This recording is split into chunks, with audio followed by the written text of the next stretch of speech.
নমস্কাৰ study with পিপিলৈ পুনৰবাৰ স্বাগতম জনাইছোঁ। আজি আমি আগবঢ়াব লৈছোঁ আধুনিক ভাৰতৰ ইতিহাসৰ পঞ্চমটি খণ্ডলৈ।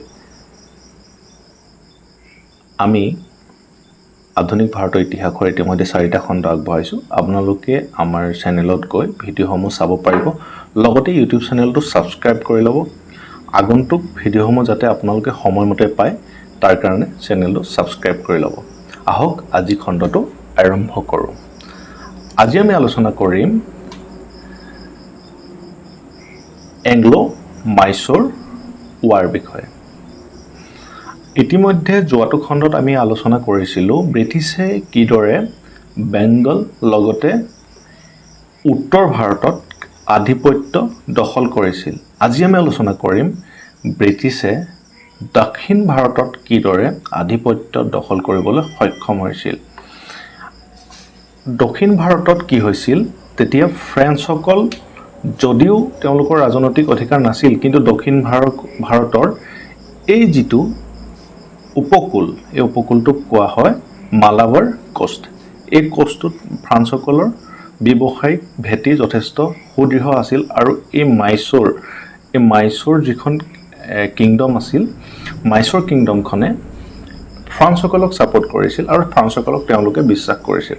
মাহে আৰু মাংগালোৰ দুটা মেইন পৰ্ট আছিল, আৰু সেই পৰ্ট দুটা ব্ৰিটিছে নিজৰ দখল কৰিব বিচাৰিছিল, কিন্তু তেওঁলোকে সক্ষম হোৱা নাছিল। আৰু সেয়ে তেওঁলোকে এই মাইচুৰখন নিজৰ দখললৈ আনিব বিচাৰিছিল, আৰু তাৰ কাৰণে তেওঁলোকৰ মাইচুৰ আৰু ব্ৰিটিছৰ মাজত কেইবাখনো কনফ্লিক্ট হৈছিল। আজি তাৰ বিষয়ে আলোচনা কৰিম। গতিকে আপোনালোকে ভিডিঅ'টো শেষলৈকে চাব আৰু উপকৃত হ'ব বুলি আশা ৰাখিলোঁ। এতিয়া আমি আলোচনা কৰিম এংলো-মাইচুৰ সংঘাতৰ বিষয়ে।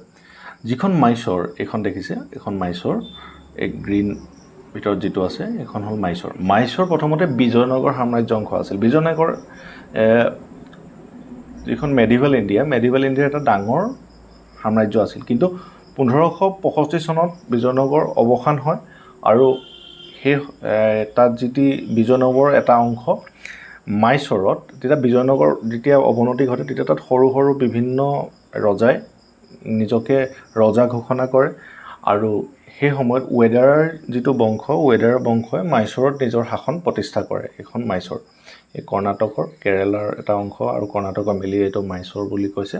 আৰু মাইচুৰ তেওঁলোকে নিজকে ৰজা ঘোষণা কৰে, আৰু ৱেডাৰৰ শাসক চিক্কা কৃষ্ণৰাজে 1734 চনৰ পৰা 1764 চনলৈকে মাইচুৰ শাসন কৰে। আৰু 18শ শতিকাৰ দ্বিতীয় ভাগত হাইদৰ আলী আৰু টিপু চুলতানে মাইচুৰৰ শক্তিশালী শাসক হিচাপে প্ৰভাৱ বিস্তাৰ কৰে। এই হাইদৰ আলী আৰু টিপু চুলতান হাইদৰ আলীয়ে পুতেক আছিলে। হাইদৰ আলী আৰু টিপু চুলতান তেওঁলোক ৰজা নাছিলে, তেওঁলোকৰ ৰজাৰ তলত বিষয়া হিচাপে কাম কৰিছিলে, কিন্তু তেওঁলোকৰ প্ৰভাৱ ৰজাৰ সমানেই আছিলে। সেই বিষয়ে আমি আলোচনা কৰিম, গম পাব। তেওঁলোকে মাইচুৰক ৰক্ষণাবেক্ষণ দিয়াত যথেষ্ট প্ৰভাৱশালী স্থিতি গ্ৰহণ কৰিছিলে, আৰু তেওঁলোকে মাইচুৰক এটা সময়লৈকে নিজৰ দখলত ৰাখিবলৈ সক্ষম হৈছিলে।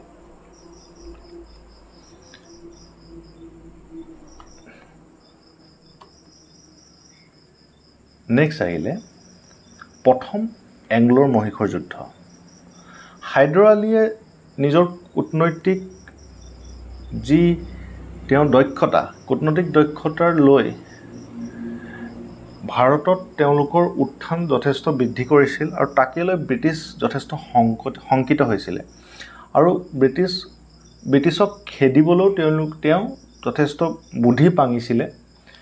আৰু তেতিয়া ব্ৰিটিছ যথেষ্ট চিন্তিত হৈ কি কৰিছিলে, হায়দৰাবাদৰ নিজাম, মাইচুৰৰ ওপৰতে হায়দৰাবাদ আছে, হায়দৰাবাদৰ নিজাম আছিলে, নিজামৰ লগত আৰু মাৰাঠাসকলৰ লগত দ্বিপাক্ষিক মিত্ৰতা গঠন কৰে।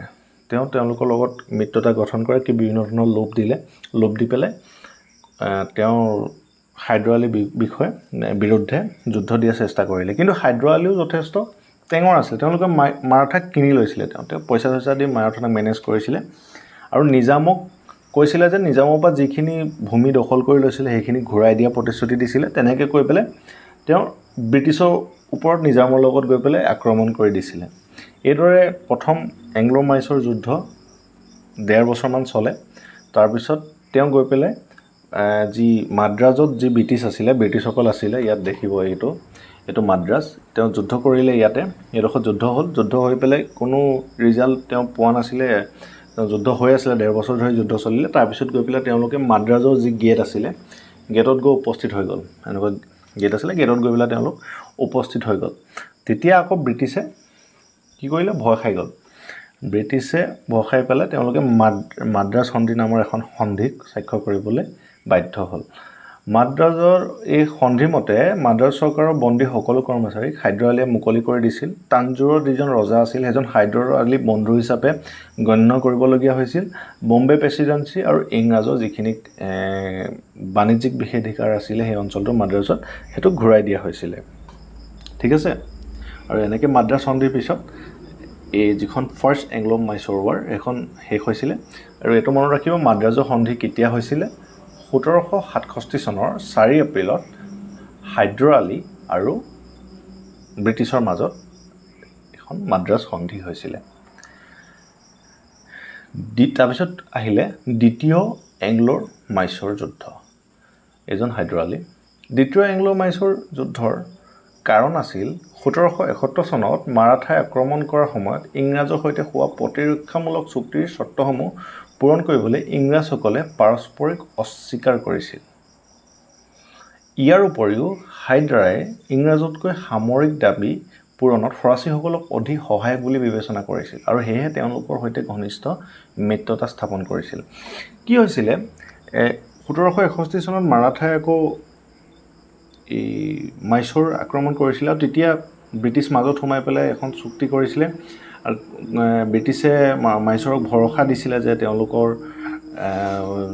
তেওঁলোকক সহায় কৰিব মাৰাঠাসকলৰ লগত যুদ্ধ এনেকৈ ব্ৰিটিছৰ মেইন মটিভটো কি আছিলে যে সেই যিটো দক্ষিণ ভাৰতৰ যিখন মালাবাৰ কোষ্ট বা মালাবাৰ উপকূল সেইডোখৰত তেওঁলোকৰ ব্যৱসায়িক স্থিতিটো অধিক শক্তিশালী কৰা ফৰাচীসকলৰ যি তাত দখল আছিলে দখল নাইকিয়া কৰি নিজৰ দখললৈ অনা তেনেকুৱা কাৰণে তেওঁলোকে মাইছৰসকলৰ লগত গৈ পেলাই কি কৰে চুক্তি কৰে বা এনে কয় বা যেতিয়া মাইছৰসকলৰ লগত নোৱাৰে মাৰাঠা বা নিজামৰ লগত হায়দৰাবাদৰ নিজামৰ লগত গৈ পেলাই চুক্তি কৰে তেনেকুৱা ধৰণৰ তেওঁলোকে কাম কাজ কৰি থাকে আৰু এওঁলোকক যেতিয়া এই 71 চনত কি কৰিছিলে মাইছৰৰ লগত গৈ পেলাই চুক্তি কৰিছিলে যে তেওঁলোকক ৰক্ষণাবেক্ষণ দিব মাৰাঠাৰ আক্ৰমণৰ পৰা কিন্তু যেতিয়া সেই চুক্তি উলংঘা কৰিছিলে ব্ৰিটিছে বিশ্বাসঘাতক কৰে তেওঁলোকে নিজৰ প্ৰফিটটোৱে চায় তেতিয়া মানে কি হ'ল হায়দৰে অলপ বুজি উঠিছিলে ইংৰাজৰ কথা তেওঁ কি কৰিছিলে ফৰাচীসকলক বিশ্বাস কৰিব লৈছিলে আৰু ফৰাচীসকলক বিশ্বাস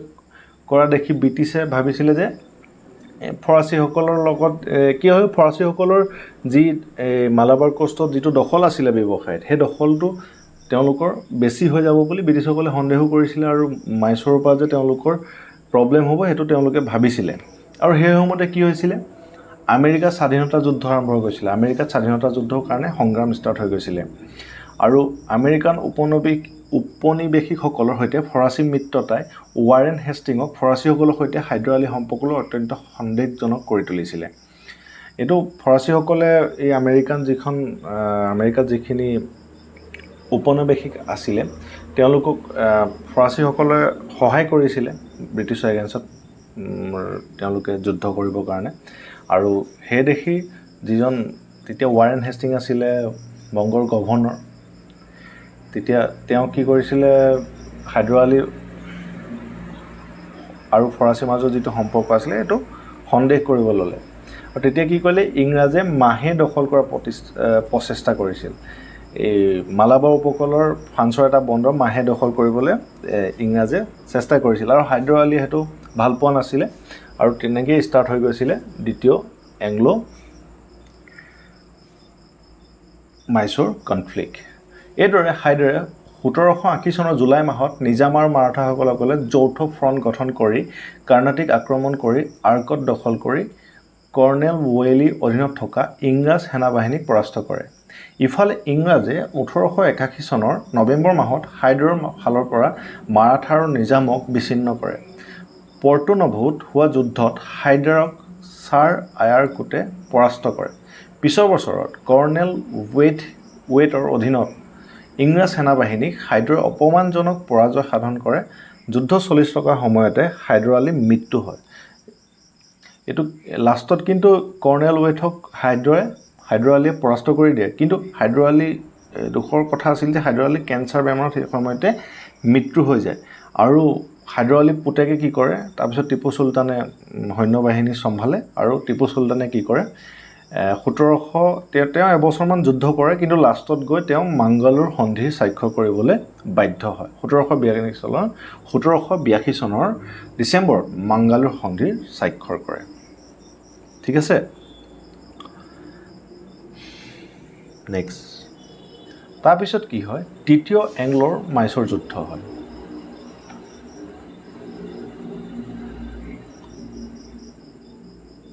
ভূখণ্ডৰ অধিকাৰক লৈ টিপু চুলতান আৰু ট্ৰাভাংকোৰৰ মাজত সংঘাত সৃষ্টি হয়।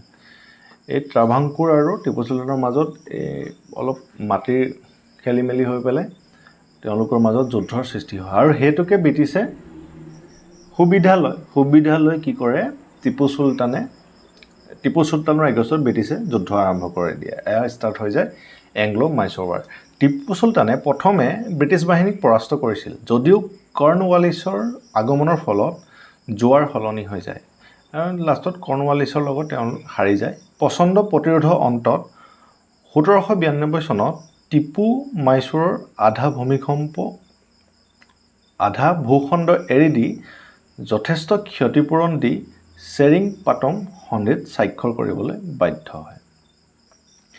কি কৰে, প্ৰথমতে টিপুৱে ফাইট দিয়ে, ব্ৰিটিছক পৰাস্ত কৰি দিয়ে, কিন্তু লাষ্টত কি হয়, তেওঁ ইংৰাজৰ লগত হাৰি যায় আৰু তেওঁ লাষ্টত ইংৰাজক আধা ভূখণ্ড এৰি দিবলৈ বাধ্য হয় আৰু চেৰিংগপটম নামৰ সন্ধিত স্বাক্ষৰ কৰে।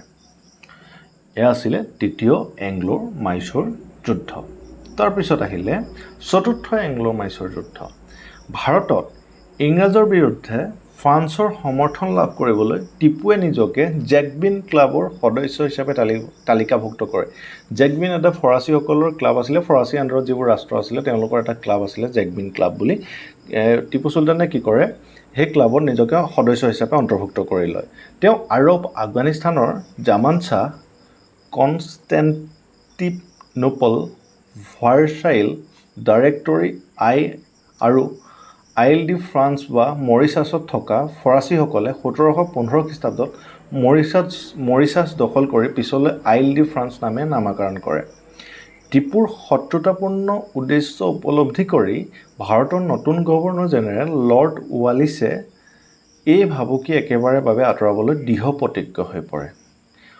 1799 চনত টিপুৰ বিৰুদ্ধে যুদ্ধ আৰম্ভ হয়। টিপু প্ৰথমে চেডাৰিছত ষ্টুৱাৰ্টৰ হাতত আৰু তাৰপিছত মালভেলিত জেনেৰেল হেৰিছৰ হাতত পৰাজিত হয়। তাৰপিছত 1799 চনৰ 4 মে'ত ইংৰাজে শ্ৰীৰংগপট্টনা দখল কৰে আৰু টিপু চুলতানে মৃত্যুবৰণ কৰে। আৰু তাৰ লগে লগে ইংৰাজে যিখন মাইচৰখন নিজৰ অধীনলৈ লৈ আহে আৰু ইয়াতে এংলো মাইচৰ কনফ্লিক্ট শেষ হয় আৰু মাইচৰ ইংৰাজৰ দখললৈ আহি যায়।